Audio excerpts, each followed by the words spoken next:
ओम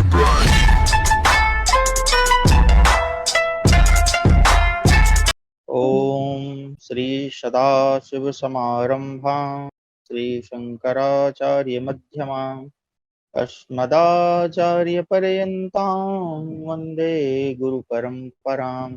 वाक्यकारं वररुचिं भाष्यकारं पतंजलिं पाणिनिं सूत्रकारं च प्रणतोऽस्मि मुनित्रयम्। नमस्ते शारदे देवी काश्मीरपुरवासिनी त्वामहं प्रणौमि नित्यं विद्याबुद्धिश्च देहि मे। नमो नमः मित्राणि, भवतानां सर्वेषां अद्यतनीय संस्कृत कक्षायां स्वागतम् अभिनंदनम वंदनम्।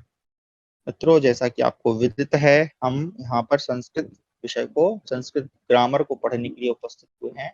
आज हमारी कक्षा का 7वां दिवस है, यानी 7वां दिन है, और हम पुरानी कक्षाओं को लेकर आगे बढ़ते हुए संधि पढ़ रहे हैं। पहले दिन की माफ कीजिए, तो एक दिन पहले हम जो हमारी कक्षा थी उसमें हमने संधि का परिचयात्मक ज्ञान प्राप्त किया, जिसके अंतर्गत हमने जाना कि संधि दो या दो से अधिक वर्णों के मेल को कहते हैं और उसको हम 3 भागों में मुख्य रूप से बांटते हैं। तो प्रथम है स्वर संधि, जिसे हम अच संधि भी कहते हैं। दूसरी है व्यंजन संधि, जिसे हम हल संधि कहते हैं। और तीसरी है विसर्ग संधि।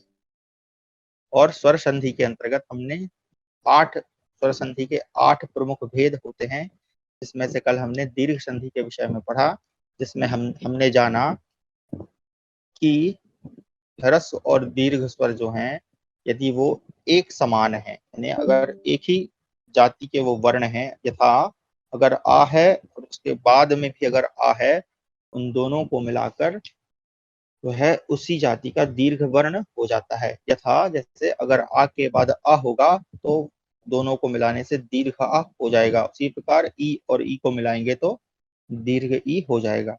अब मैंने आप लोगों को गृह कार्य दिया था, परंतु हमारे सभी छात्रों में से केवल एक हमारी बहन ने ही वो किया, तो अच्छा लगा, लेकिन मैं चाहूंगा आप लोग भी करें।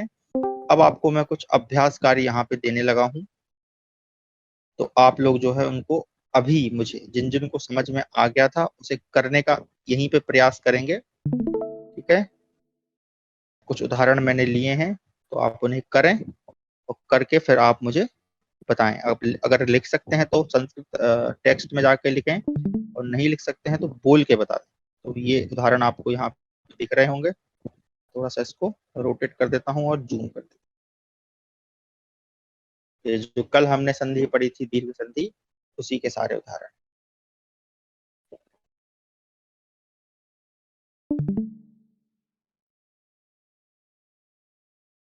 चलिए पहले मैं 4 ये दिखा देता हूँ।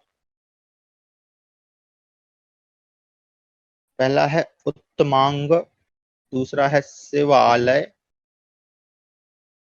तीसरा है देहांत, चौथा है आत्मानंद।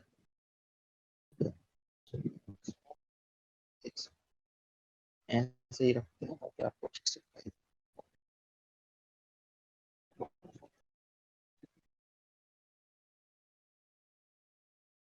अब दिख रहा होगा।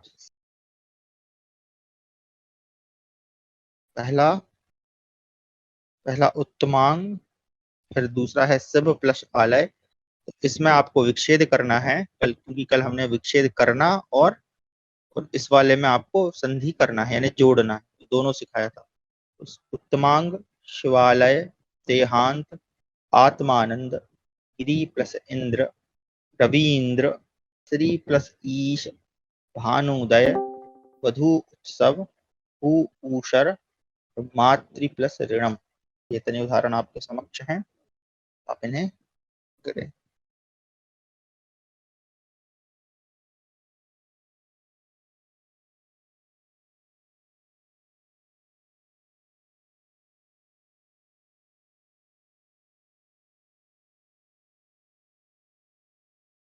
जिसका हो जाए वो मुझे माइक खुल के बता दे, या फिर हम एक काम करते हैं, ये जो फोटो है मैं आपको वहां पे भेज देता हूँ, आप लोग इसको कक्षा के बाद अवश्य मुझे करके बताइएगा, ठीक है। हो सकता है इसमें आप लोगों को समय लगे, मैं संस्कृत होमवर्क में इसको भेज देता हूँ।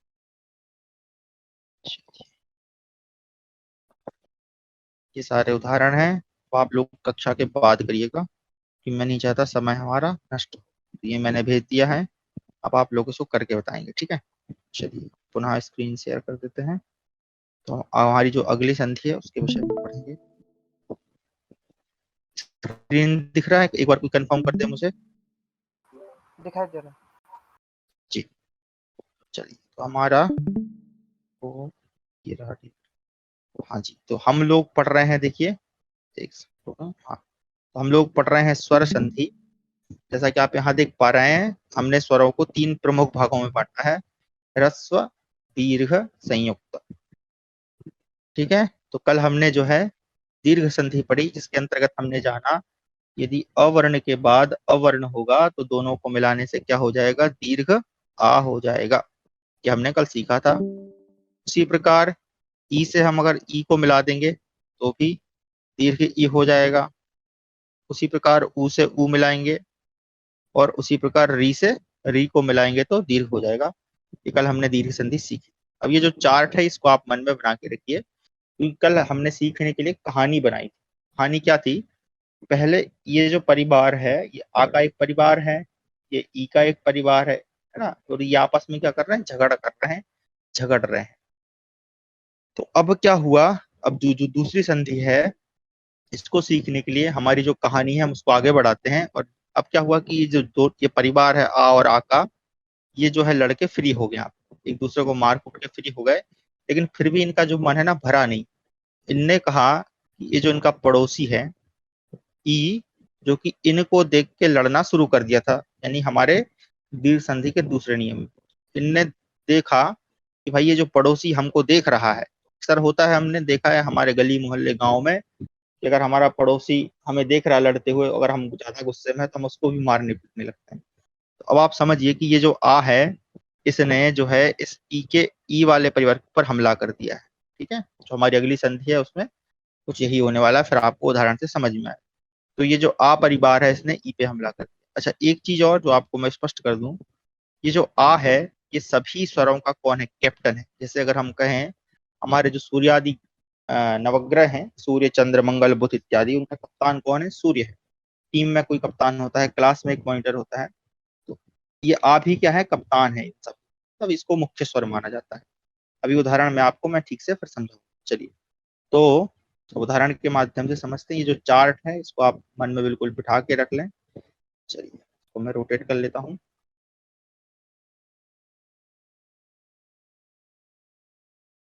आज की हमारी जो संधि है उसका नाम है गुण संधि। का नाम क्या है, गुण संधि। ठीक है? और से तो हमारी आज की संधि का नाम है गुण संधि। ठीक है, गुण, गुण का मतलब क्या होता है, जैसे हम जानते हैं स्किल हम उसको बोलते हैं अंग्रेजी में। हमारे अंदर कोई एक विशिष्टता आ गई। ठीक है, हम मान लीजिए हम हमारा जन्म हुआ और हमने जो है अपनी मेहनत से पेंटिंग करना सीख लिया, तो पेंटिंग करना हमारा क्या हो गया, वो हमारा गुण हो गया। कोई अच्छा गा लेता है, कोई अच्छा, कोई वाद्य यंत्र को बजा लेता है, कोई अच्छा बोल लेता है, कोई अच्छे से याद कर लेता है, तो ये सब क्या है, हमारे गुण हैं। ऐसे शब्दों का भी गुण होता है। तो गुण में होता क्या है कि हमारा जो एक स्किल है वो बढ़ जाता है। तो गुण संधि में भी कुछ ऐसा ही होता है, उदाहरण के माध्यम से हम समझते हैं। तो एक उदाहरण मैं आपको दे रहा हूं, यहाँ पर है नर प्लस इंद्र। नर प्लस इंद्र, या इंद्र हम कर लें। मैं संस्कृत का उपयोग थोड़ा कम करता हूँ क्योंकि हमारे यहाँ वैसे संस्कृत और हिंदी में उतना फर्क नहीं है। तो यहाँ पर आप उदाहरण देख पा रहे हैं, लिखा हुआ है नर प्लस इंद्र। कल की कक्षा को मैं आपको याद दिलाना चाहूंगा, कल हमने सीखा है संधि हमेशा दो, कम से कम दो पदों में होती है। तो पहला पद यहाँ पर जो पहले लिखा है वो क्या है, नर। ठीक है, और दूसरे नंबर पे कौन सा लिखा है, देखिए इंद्र। तो ये दूसरा पद कौन हो गया, इंद्र हो गया। और हमने कल सीखा है कि ये नियम सबको याद रखना है कि संधि हमेशा पहले पद के अंतिम वर्ण में, यानी अंतिम अक्षर में, और जो दूसरा पद है उसके पहले वर्ण में होती है। तो हम चलिए, नर शब्द जो है या नर पद है, इसका हम अंतिम वर्ण क्या है देखेंगे। तो देखिए आप, पहले तो ना है रा में क्या मिला हुआ है, अंत में आ मिला हुआ है। अच्छा, ये जो मैं बता रहा हूँ, जो लोग नए हैं शायद वो ना समझ पा रहे हो, तो मैं उनसे निवेदन करूंगा, हमारी जो तीसरी कक्षा है या चौथी कक्षा है उसमें हमने वर्ण विच्छेद करना सीखा है, उसको आप एक बार देख लीजिएगा। तो ये जो नर शब्द का जब हम वर्ण विच्छेद करेंगे तो इसके अंत में क्या होगा, यहाँ पर आ ही निकल के आएगा। अच्छा, दूसरी चीज क्या है कि अगर आप ना भी वर्ण विच्छेद जानते हो तब भी अगर आप बोलेंगे रा, र, तो रा के साथ आ की ध्वनि आ रही है, इसलिए इसका अंतिम वर्ण क्या हो गया, आ हो गया। ठीक है। अच्छा, संधि हमेशा पहले पद के अंतिम वर्ण में और दूसरे पद के, यानी जो इंद्र पद है, इंद्र शब्द है, इसके पहले वर्ण में।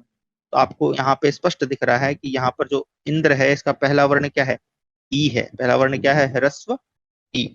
तो इस प्रकार हमारे सामने क्या उपलब्ध हो गया कि आ प्लस ई। अब इन दोनों को मिलाने से बनेगा क्या, तो याद रखिएगा ये नियम क्रमांक 1 है, इन दोनों को मिलाने से बनता है ए। क्या बनता है, ए बनता है। ठीक है। तो नियम हमने सीखा कि अगर आ के बाद ई हो, देखो याद रखो वो कहानी कि आ जो है वो किसके ऊपर हमला करने जा रहा है, ई को, इसलिए आ जो है पहले रहेगा। अच्छा, एक चीज और मैं स्पष्ट कर दूं, ये जो आ है, मैंने एक और थ्योरी आपको दी कप्तान वाली। तो आ जो है कप्तान है, इसका मतलब ये है अगर यहाँ पर आ है तब भी ये काम होगा, और आ के अलावा, ध्यान से सुनिएगा, आ के अलावा ई को छोड़कर अगर कोई दूसरा स्वर होगा, मान लीजिए एक उदाहरण के लिए हम समझ लेते हैं फिलहाल, इसको हम ए लिख देते हैं। चलिए उदाहरण के लिए मान लेते हैं कि यहाँ पर पहले क्या लिखा हुआ है, ई लिखा हुआ है बाद में। इस संधि में हमेशा बाद में क्या होगा, ई होगा। पहले क्या होना चाहिए, मान लीजिए उदाहरण के लिए हम समझ लेते हैं कि यहाँ पर लिखा हुआ है ऊ, यहाँ पर क्या लिखा हुआ ऊ, आ नहीं है बल्कि क्या है, ऊ है। चूंकि आ इन सबका, सब स्वरों का कप्तान है, इसलिए जो काम आ के साथ हो रहा है, यानी आ और ई को मिलाने से ए हो रहा है, वैसे ही ऊ और ई को मिलाने से भी क्या होगा, ए ही बनेगा। इस बात को ध्यान रखिएगा। हालांकि ऊ, री, इनके उदाहरण बहुत कम हमको देखने को मिलते हैं। अच्छा, अब मान लीजिए यहाँ पर ऊ ना होकर वापस से ई ही हो जाए, तब भी क्या ये काम होगा, तो नहीं होगा। क्यों, क्योंकि कल ही हमने दीर्घ संधि में पढ़ा है कि ई के बाद अगर ई होगा तब तो हम क्या कर देंगे, उसको दीर्घ कर देंगे। इसलिए हमने बोला कि आ के अलावा ई को छोड़कर अगर अन्य कोई स्वर वर्ण होगा तब भी क्या बनेगा, ए ही बनेगा। इस बात को ध्यान रखिएगा। चलिए, तो अब हम इसका शब्द बना लेते हैं। तो हमारी जो हमने कल जो सीखा उसमें क्या होता है कि जब ये दोनों वर्ण आपस में मिलते हैं, यानी आ और ई, तो ये दोनों क्या हो जाते हैं, गायब हो जाते हैं, ये वहां नहीं रहते। इन दोनों को मिलाने पर हमारे पास क्या बचता है, ए बचता है। इसके लिए हम जो है चाय बनाते हैं, आप सबने देखा होगा, आप में से बहुत सारे लोगों को चाय बनाना आता भी होगा, बहुत सरल काम है। जब हम चाय बनाते हैं तो उसमें हम दूध यानी दुग्ध, चीनी यानी शर्करा, जल, है ना, कोई कोई अदरक डाल देता है, कोई इलायची डाल देता है पीस के। और जब वो चाय हमारे सामने बन के आती है तो क्या होता है, उसमें जब हम देखते हैं तो वहां हमें अलग अलग शक्कर यानी शर्करा और जल और हमारी इलायची, ये सब अलग अलग नहीं दिखते, बल्कि हमें एक पूरा संपूर्ण एक पदार्थ दिखता है जिसको हम चाय कहते हैं। तो वैसे ही यहाँ पर क्या होता है कि इन दोनों, ये जो शक्कर चाय पत्ती है, इनको मिलाकर हमने क्या बना ली, चाय बना ली। इसलिए ये दोनों क्या हो जाएंगी, हट जाएंगी, केवल क्या बचेगा, ए बचेगा। ये सारे जो उदाहरण मैं बता रहा हूँ वो समझने के लिए बता रहा हूँ, ताकि आप लोग उसको भूलें नहीं। ठीक है, इसको ऐसे मत समझ लीजिएगा ये व्याकरण में लिखा हुआ है। चलिए, अब हम क्या कर रहे हैं इसको, अब हमारे पास जो जो बच गया है, क्या क्या बच गया है, हम यहाँ लिख लेते हैं नीचे। इसको मैं थोड़ा सा ऊपर कर देता हूँ। हमारे पास क्या क्या बच गया है, यहाँ पर हमने नर में से आ निकाल दिया, इसलिए हमारे पास क्या बचेगा, नर और आधा ना और आधा रा। अच्छा, उन दोनों आ और ई को मिलाने से हमें क्या प्राप्त हुआ, ए प्राप्त हुआ। ठीक है, इसको एक सेकंड रुके, मैं गलत लिख दिया, हाँ प्लस नहीं लगाना है, हमें क्या प्राप्त हुआ, ए प्राप्त हुआ, तो हमने लिख दिया ए।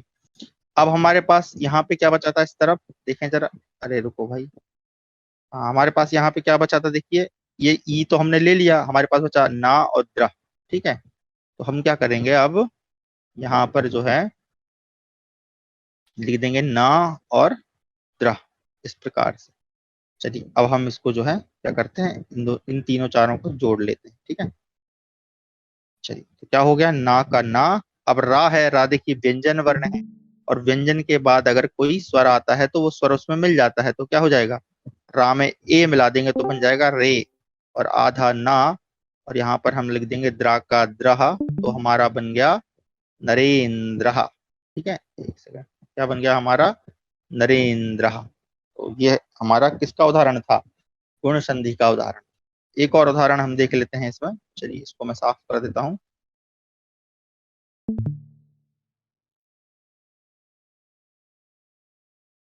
दूसरे उदाहरण से हम समझते हैं। चलिए आप देख लेते हैं हम दूसरा। चलो एक दूसरा दे देता हूं आपको।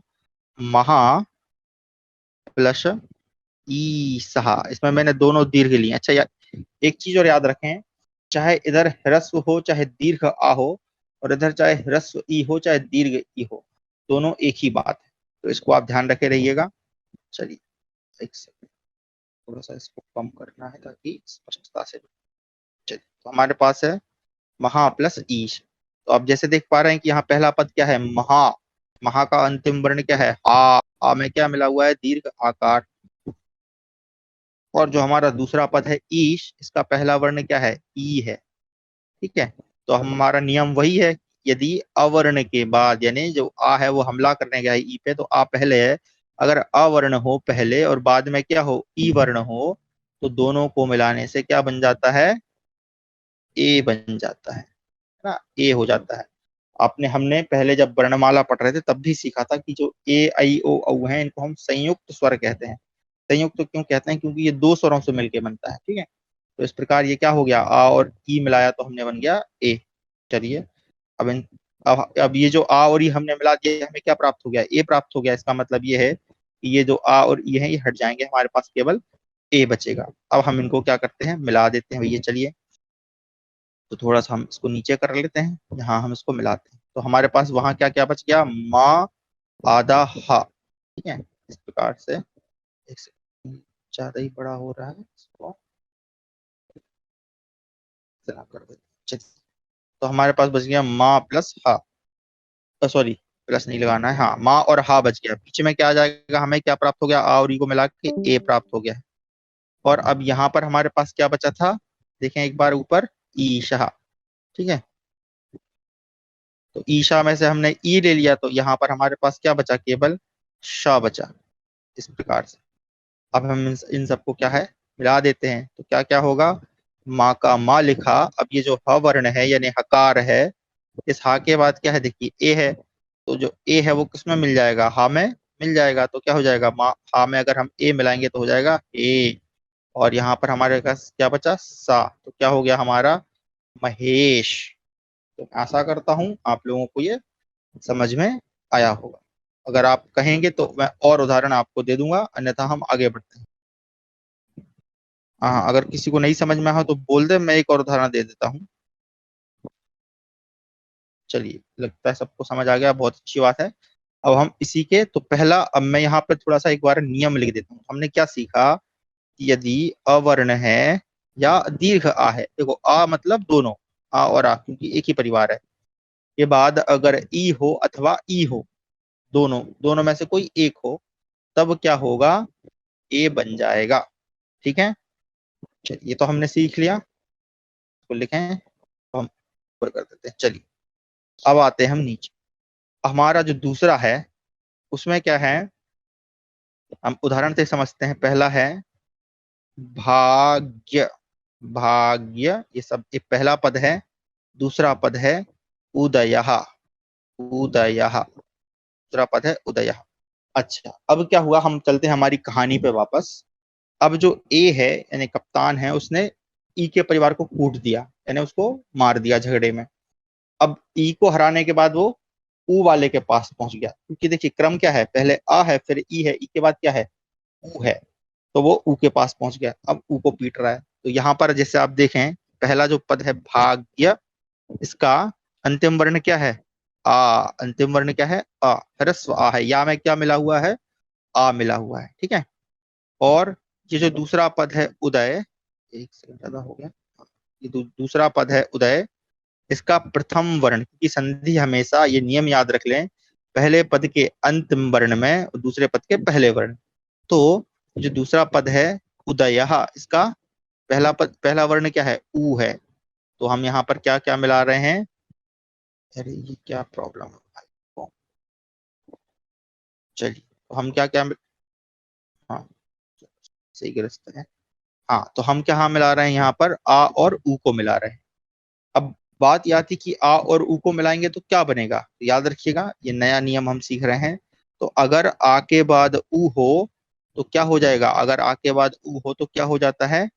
ओ हो जाता है। आ के बाद अगर ऊ हो तो क्या हो जाता है? ओ हो जाता है। ठीक है, चलिए अब इसको हम इन सबको जोड़ते हैं। अच्छा, अब आ और ऊ को हमने मिला दिया तो ये दोनों हट गए, हमारे पास केवल ओ बचेगा। तो अब यहाँ चलते हैं हम समझने के लिए। हमारे पास यहाँ पर क्या बचेगा? भा, क, और या में से हमने आ चूंकि निकाल दिया है, इसलिए या कैसा बच गया? आधा। और यहाँ पर हमारा आ जाएगा ओ। ठीक है, और यहाँ पर लास्ट में चूंकि हमने उसका ऊ ले लिया है तो हमारे पास बचा है दया। अब इन सबको हम क्या करते हैं? नीचे चल के थोड़ा सा मिला देते हैं। चलिए यहाँ पे हम इसको मिला देते हैं। तो क्या हो जाएगा? भा का रहेगा फ, हलंत या आधा गा। और अब देखिए यहाँ पर य वर्ण है, या के बाद क्या है? ओ स्वर है। तो याद रखिए, जब भी कोई व्यंजन वर्ण है उसके बाद अगर कोई सा भी स्वर आता है तो वो व्यंजन उसमें जाके मिल जाता है। तो इसी को हम संधि कहते हैं। तो हमने इसको इसमें मिला दिया। तो या में अगर हम ओ मिलाएंगे तो क्या हो जाएगा? या में ओ वर्ण मिलाएंगे तो हो जाएगा भाग्यो। और यहाँ पर हमारे पास बचा है दया, तो हम बना लेंगे भाग्यो दया, इस प्रकार से। ठीक है, तो ये दो उदाहरण है। एक और उदाहरण हम समझ लेते हैं। चलिए, ये आप लोग बहुत सुनते होंगे, पर प्लस उपकार। पर प्लस उपकार। हो सकता है कई लोगों के मन में ये उदाहरण जो है, इसका उत्तर जो है बन गया होगा। अच्छा, ये मैं प्रक्रिया बड़ी स्लो समझा रहा हूँ, बाद में मैं फिर स्पीड से समझाऊंगा, इसलिए ध्यान से समझते रहिएगा ना। जब आप थोड़ा सा स्पीड सीख लेंगे तब आपको मैं फटाफट बताएगा। तो ये जो पहला पद है इसका अंतिम वर्ण है अ, और दूसरा पद है इसका प्रथम वर्ण है उ। तो हमने अभी अभी सीखा है कि यदि अवर्ण के बाद उ वर्ण हो तो दोनों के स्थान पर क्या हो जाता है? इन दोनों के स्थान पर हो जाता है ओ। ठीक है, अब इनको हम मिला देते हैं। तो हमारे पास, अब मैं यहाँ पर वो लिख नहीं रहा हूँ तो आप लगा लीजिएगा। तो बचा प, और वहां क्या बचेगा? ऊपर आधा रा में ओ मिलाएंगे तो क्या हो जाएगा? परो। और चूंकि हम ऊ को ले लिया है तो वहां पर क्या बचा है? पकार। तो हमारा शब्द क्या बन गया? परोपकार। ठीक है, तो परोपकार में अगर कोई पूछे कौन सी संधि है तो आप बता दीजिएगा कि गुण संधि है। चलिए, तो यहाँ तक आशा करता हूँ आपको समझ में आया होगा। कल फिर मैं आपको बहुत सारे उदाहरण करने को दूंगा। अच्छा, यहाँ ये दो चीजें आप याद कर लीजिए, फिर आगे का मैं पढ़ाऊंगा। अच्छा, ये तो संधि क्या कर रहे हैं हम? संधि हमें विच्छेद करके मिली हुई है, तो इसको हम क्या कर रहे हैं? जोड़ रहे हैं। लेकिन चूंकि हमारे जो हम जिस उद्देश्य से हम पढ़ रहे हैं उसमें क्या होता है, शास्त्रों में हमें संधि विच्छेद नहीं मिलता है, बल्कि संधि युक्त पद मिलते हैं, यानी जुड़े हुए पद मिलते हैं। फॉर एग्जाम्पल, अगर हम मान लें कहीं पर लिखा हुआ है महेंद्र, कई बार नाम आया है हमारे उसमें, महेंद्र, महेंद्र सिंह धोनी, महेंद्र।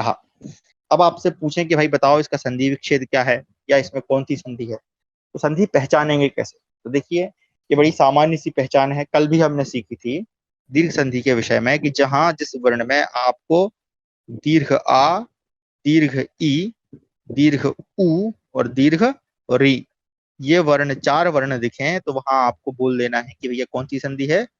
दीर्घ संधि। अब ये हमारा कॉमन सेंस है कि वहां हमें याद रखना है कि संधि हमेशा दो पदों में होती है, दो वर्णों, दो पद होने चाहिए। चलिए, तो हमसे पूछा जा रहा है कि भाई जो महेंद्र है इसमें कौन सी संधि है, तो इसका संधि विच्छेद क्या होगा? तो संधि विच्छेद हमें करना कहाँ से? तो देखिए, कल हमने सीखा था दीर्घ संधि में कि जहां पर वो शब्द है, जहां पर वो दीर्घ है, वहीं से विच्छेद होता है।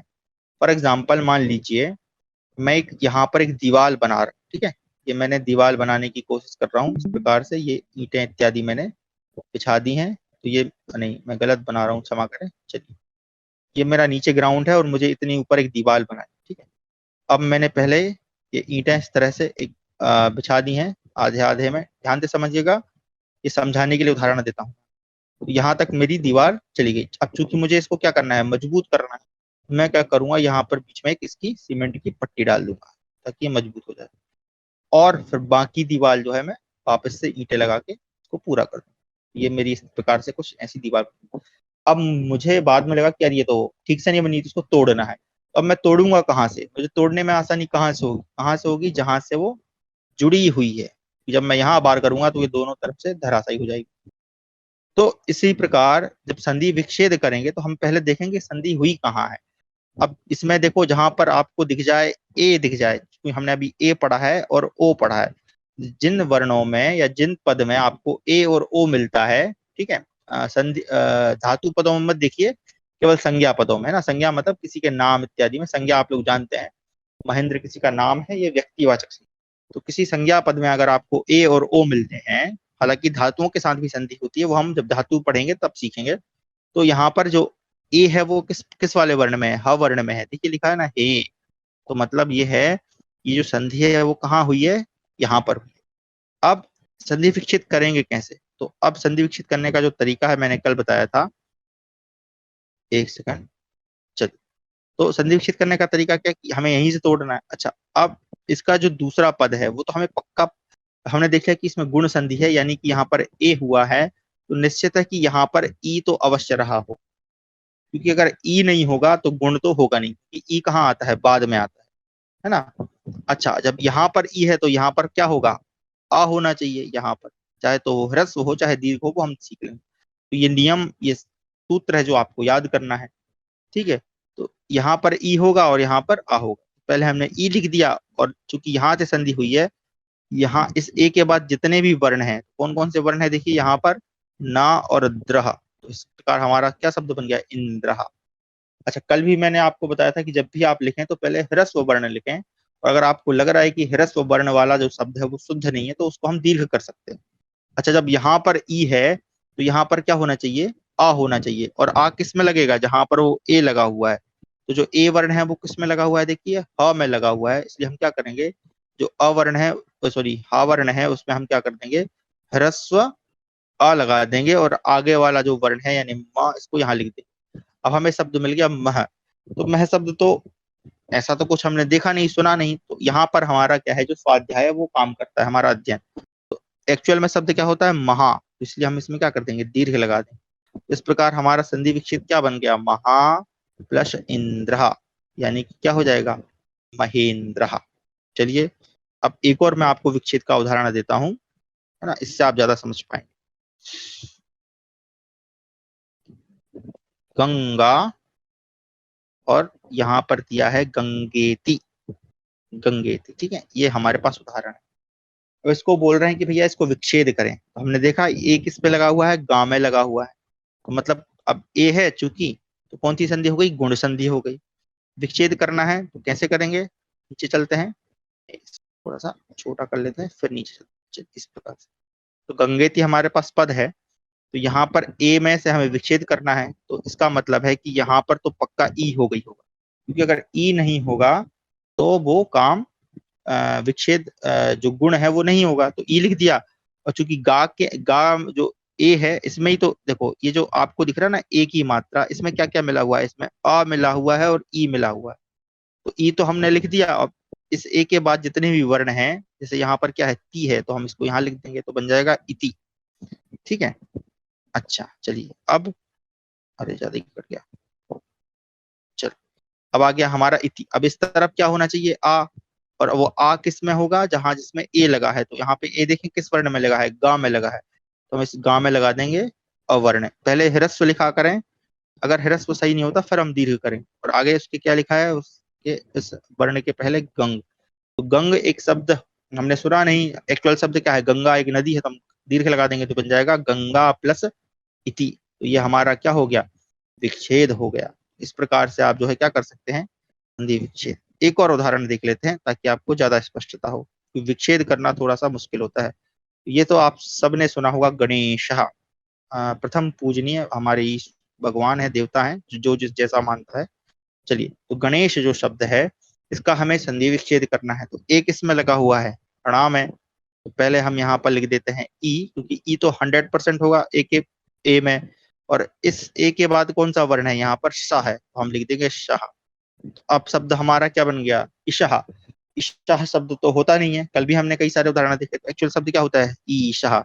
इसलिए अब हम क्या करेंगे? इसको दीर्घ बना दें, हमने लिख दिया ईशाह।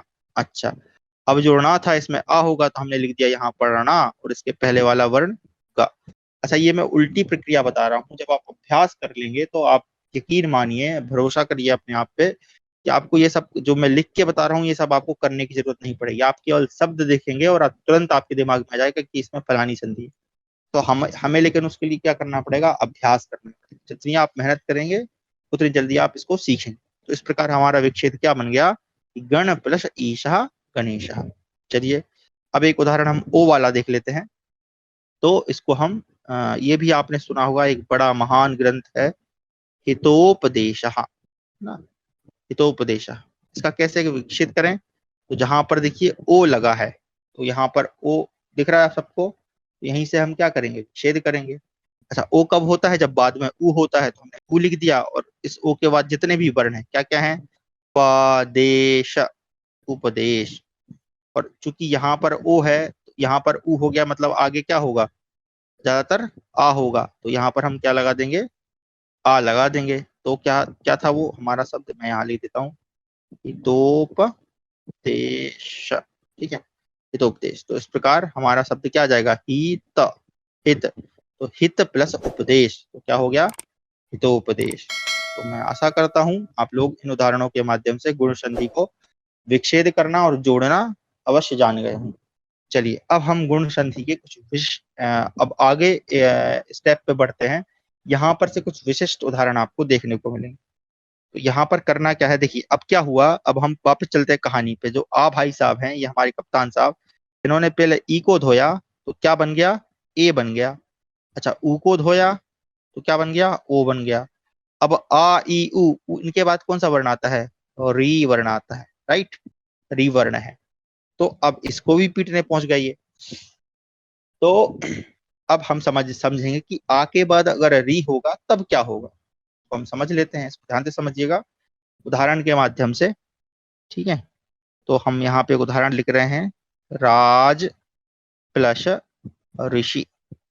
राज प्लस, थोड़ी गड़बड़ बन गई, क्षमा करें इसमें, हाँ इस प्रकार, राज प्लस ऋषि, ये हमारे पास शब्द है। अब इसका हमें क्या करना है, जोड़ना है। जोड़ लेते हैं भैया, कोई बड़ी समस्या नहीं है।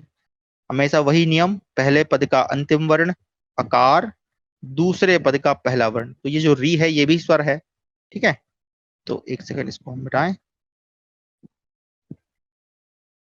चलिए, हाँ, दूसरे पद का पहला वर्ण क्या है, री। सबको दिख रहा है, ये री स्वर है, हमने पढ़ा है ना, आ ई उ री।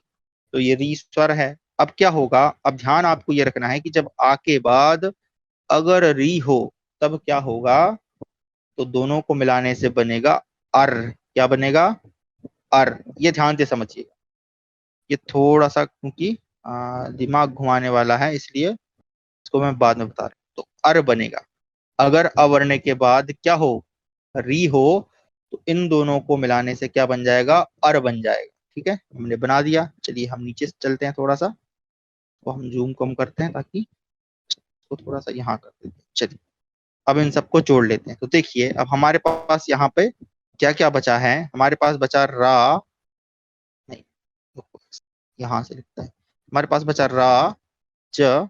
ठीक है, जा का आकार तो हमने ले लिया, और यहाँ पर हमारे पास बचा सी, कि ऋषि का हमने री ले लिया। अब इन दोनों के बीच में क्या हो जाएगा, अर हो जाएगा। ठीक है, तो हम कर देते हैं। चलिए अर करते हैं। तो सबसे पहले हम लिखेंगे र, और देखो ज वर्ण है, व्यंजन है, व्यंजन के बाद जो भी स्वर आता है वो व्यंजन उसी में मिल जाता है। जा में हम अगर आकार मिला देंगे तो बन जाएगा ज। और अब है यहाँ पर आधा रा। तो ये जो आधा रा है या रकार है, ये सबसे बड़ी समस्या करता है। तो देखिए एक न्याय होता है हमारे यहाँ, कोई चीज को न्याय के माध्यम से समझाया जाता है, तो उस न्याय का नाम है जल तुम्बी न्याय। आजकल तो वो चीजें मिलती नहीं है। तुम्बी क्या होता है एक्चुअल में, गोल टाइप की जो लौकी होती है, तो पुराने समय में लोग क्या करते हैं, उसको सुखा लेते हैं, और उसके अंदर जो गूदा है ना, उसके जो बीज इत्यादि हैं उनको निकाल के फेंक देते हैं, और उसी को उसमें छेद करके उसको पीने के पानी के लिए उपयोग करते हैं। उसी को हम कहते हैं तुम्बी। तो वो जो तुम्बी होती है, जब उसको हम जल में डुबाते हैं, जैसे उसमें जल भरता है, चूंकि वो हल्की होती है तो वो अपने आप ऐसे ऊपर की तरफ भागती है। तो वैसे ये जो रेफ है, यानी रकार है, इसको हम रेफ भी कहते हैं। तो उसी जल तुम्बी न्याय के अनुसार ये कहाँ चला जाएगा, ऊपर चला जाएगा। अब किसके ऊपर जाएगा, तो जिसके पहले ये लगा हुआ है, तो ये किसके पहले लगा हुआ है, देखें सी के ऊपर, सी के पहले लगा है, इसलिए हम पहले लिखेंगे सी, और चूंकि ये जो रा था वो क्या हो जाएगा, रेफ हो जाएगा। तो आप जानते हैं रा को हम रेफ भी बोलते हैं, ठीक है। इस प्रकार हमारा शब्द क्या बन गया, राजर्षि। तो ये जो रेफ होता है जल तुम भी न्याय के अनुसार ऊपर की तरफ ऐसे भाग जाता है, तो हमारा शब्द बन गया राजर्षि। हमेशा याद रखिए जहां पर भी आधा रा होगा, अगर से तो वो शब्द के पहले लगा हुआ है तो वो ऊपर रेफ बन जाएगा। तो हमारा शब्द बन गया है राज। इसको मैं स्पष्ट लिख देता हूं ताकि आपको समझने में समस्या ना हो। क्या बन गया, राजर्षि, ठीक है, इस प्रकार से। चलिए एक और उदाहरण देख लेते हैं, इसको हम नीचे कर देते हैं। चलिए एक और उदाहरण देख लेते हैं, री वाला। ये भी आप लोग जानते होंगे, सप्त प्लस ऋषि। सही, ये ऋषि वाले उदाहरण हमें ज्यादा मिलते हैं, अन्य उदाहरण थोड़े कम मिलते हैं। एक और आपको मैं अलग से उदाहरण दूंगा इसका। तो सप्तऋषि, अब इसको मैं सीधा डायरेक्ट कर देता हूँ, ठीक है, इसको ज्यादा समझाऊंगा नहीं। सप्त जो शब्द है इसका अंतिम वर्ण है अ, और री जो शब्द है इसका प्रथम वर्ण है री। दोनों को मिलाएंगे तो नियम नंबर 3 क्या बनता है, अर बन जाता है। पहले नियम में आ के बाद अगर ई हो तो क्या बनेगा, ए।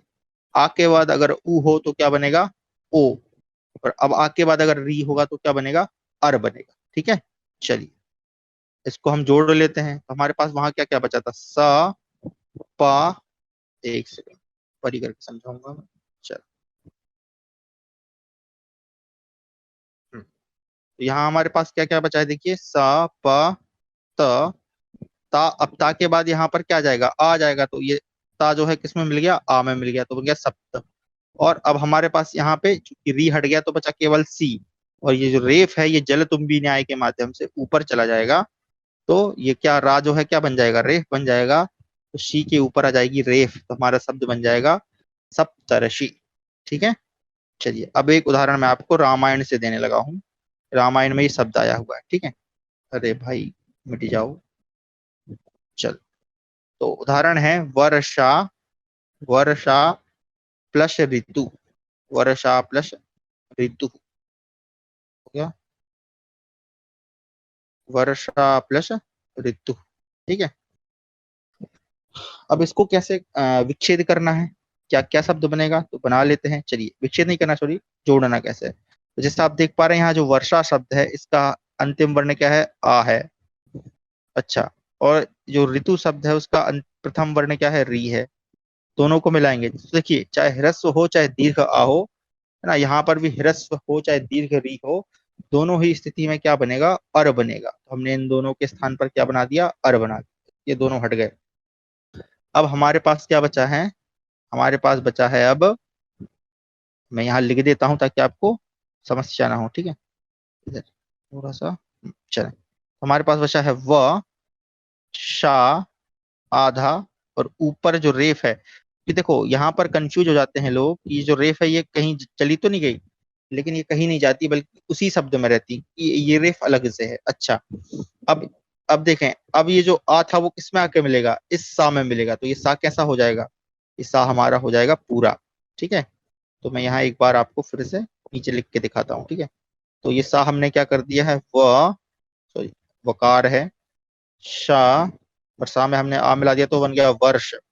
और अब चूंकि यहाँ पर अर का एक रा बचा है और ये किसके पहले आएगा, तू के पहले, तो इस प्रकार से ये जो जल तुम्बी न्याय से ये जो रेफ है या रकार है वो कहाँ चला जाएगा, इसके ऊपर। तो हमारा शब्द बन जाएगा वर्षरतु, वर्षरतु। ये रामायण में वाल्मीकि जी वर्णन करते हुए बताते हैं वर्षा ऋतु के बारे में, तो वहां पर उन्होंने ये संधि उपयोग की है वर्षा ऋतु। तो इस प्रकार ये कौन सी संधि हो गई हमारी, गुण संधि का रिकार वाला, ठीक है। तो एक बार हम फटाफट एक बार ब्रीफ कर लेते हैं कि अवर्ण के बाद यदि ई वर्ण हो दोनों ही तो ए होगा, ठीक है। उसके बाद अगर अवर्ण के बाद उ हो तो क्या होगा, ओ वर्ण होगा। और उसी प्रकार अगर, अभी हमने सीखा जस्ट थोड़ी देर पहले कि अवर्ण के बाद अगर री वर्ण होगा क्या हो जाएगा, अर हो जाएगा, ये हमने सीखा।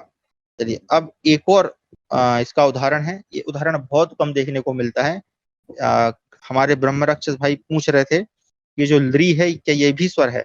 ये जो लृ का उदाहरण है ये वेदों में देखने को मिलता है, ठीक है। तो हम, हालांकि पुराणों में भी एक दो जगह आया है, तो हम इसका पौराणिक जो अर्थ है वही करेंगे, वैदिक अर्थ इस समय मेरे ध्यान में नहीं है। उदाहरण समझ लेते हैं पहले क्या है। उदाहरण है तव प्लस लृकारः, तव प्लस लृकारः, ठीक है। तो यहाँ पर आप देख रहे हैं ये तब है, ये क्या है? षष्ठी विभक्ति है। कौन से शब्द की? युष्मत शब्द की, जो मैंने आपको कल परसों पढ़ाया था, है ना। उसका मतलब क्या होता है? तुम्हारा। तो तब, अब ये जो तब तब शब्द है इसका प्रथम वर्ण क्या है? यहाँ पर है अकार। अच्छा, अब ये जो दूसरा पद है लृकार, इसका पहला वर्ण क्या है? लृ। अच्छा, यहाँ पे कई लोग देख रहे हो कि ये जो लृ है यहाँ पर तो ला लिखा है, क्या ये व्यंजन है? नहीं जी, ये व्यंजन नहीं बल्कि स्वर ही है। हमने पढ़ा है 5 ह्रस्व स्वर होते हैं जिसमें अ ई उ री और लृ, तो ये वो वाला लृ है, ठीक है। इसको ध्यान रखिएगा, ये व्यंजन नहीं अपितु स्वर ही है। चलिए, अब इन दोनों को मिलाने से क्या होगा? तो ये आ के बाद अगर लृ हो, क्या हो जाता है? अल हो जाता है। क्या हो जाता है? अल हो जाता है, ठीक है। अब इसको हम अल कर देते हैं। ये एक ही उदाहरण है मेरे पास, तो इसको ही समझ लेंगे तो शायद आपको आगे उदाहरण मिलेंगे तो आप समझ जाएंगे। तो अब इसको मिला देते हैं तो क्या हो गया? ता का ता, वा में मिलेगा आ तो हो जाएगा वा पूरा। अच्छा, अब ये जो देखिए ला कैसा है? आधा है, ठीक है। ला कैसा है? आधा है। और चलो एक काम करते हैं, मैं आपको सही तरीके से समझाता हूँ ताकि आप समझ जाए। ये अल में लिख देता हूँ। हाँ, अब हमारे पास देखिए यहाँ पर क्या क्या बचा है, थोड़ा सा जूम कर दो। हमारे पास यहाँ पर बचेगा ता, आधा वा, और अ सॉरी अ और लरी को मिला के हमने बनाया अल। और यहाँ पर हमारे पास क्या बचेगा? कार। गिलदरी तो हमने ले लिया, ठीक है। अब चलो इसको हम मिला देते हैं तो किस, सॉरी अल में हलंत ला है ना, ला हलंत। अब इसको मिला देते हैं तो ता का रहेगा ता, वा में आ मिलाया तो वा पूरा। और अब देखें यहाँ पर ला है, ला भी एक व्यंजन है और का भी एक व्यंजन है। तो ऐसी स्थिति में क्या करेंगे? क्या व्यंजन से व्यंजन मिल जाएगा? तो नहीं, क्योंकि क्योंकि व्यंजन से व्यंजन नहीं मिलता है, इसलिए हम इसको संधि नहीं कहते बल्कि संयोग कहते हैं।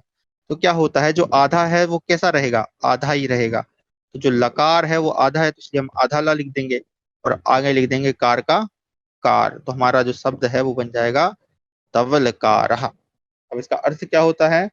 तब यानी तुम्हारा, और लृ जो होता है ना, लृ वर्ण, ये आप अगर ध्यान से देखेंगे इसको ऐसे सीधा करके, तो ये श्री कृष्ण की भगवान की आकृति जो हाथ में बांसुरी पकड़े खड़े हुए, तो लृ किसको बोला जा गया? गया भगवान श्री कृष्ण।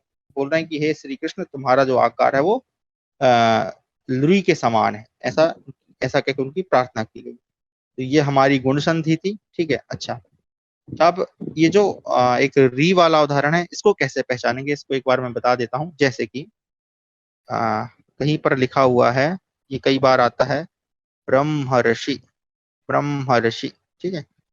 ये हा जो है आधा है, एक मैं अच्छे से लिख देता हूँ ताकि आपको समझ। ब्रह्मर्षि,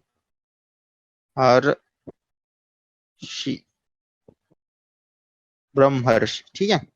ये हमारे पास उदाहरण देखने को मिलता है। अब पूछे कि इसमें कौन सी संधि है, तो देखो अगर आप इसको उच्चारण करोगे तो कैसे करोगे? ब्रह्मर, ब्रह्मर, अर, अर, अर, मतलब कौन सी संधि हो गई? गुण संधि। जहां पर अर का उच्चारण हो गया वहां पे गुण संधि। विच्छेद कैसे करेंगे? तो जहां पर अर है, कहां पर अर है? वो हा, देखिए ब्रह्महर, हा के बाद है, ठीक है। तो किस प्रकार से जहां पर संधि हुई है वहीं से विच्छेद करेंगे। तो हमने सीखा है कि जहां पर, जैसे मान लीजिए यहाँ पर अर है, ये हा के, तो यहाँ पर जो दूसरा पद है, अर कब होता है? अर कब होता है? जब यहाँ पर री होगा, तो हमने लिख दिया री, और इस अर के बाद जो वर्ण है क्या क्या है? शी, तो हो जाएगा ऋषि। और यहाँ पर हमारा बचेगा, अब चूंकि आगे क्या होना चाहिए? आ होना चाहिए, तो इस प्रकार हमारा बन जाएगा ब्रह्म, और हा में हम मिला देंगे हा। तो ब्रह्म, एक ब्रह्म शब्द भी होता है और एक ब्रह्मा शब्द होता है, तो हो जाएगा ब्रह्मा प्लस ऋषि, तो ब्रह्मर्षि। तो ब्रह्मर्षि का संधि क्या होता है? ब्रह्मा प्लस ऋषि का संधि क्या होता है? ब्रह्मर्षि। और ब्रह्मर्षि में कौन सी संधि है? गुण संधि है। तो आशा करता हूं आज जो है आप गुण संधि के चारों उदाहरणों को ठीक से समझ गए। तो आज की कक्षा हम यहीं विश्राम करते हैं। अब आप लोगों के लिए अच्छा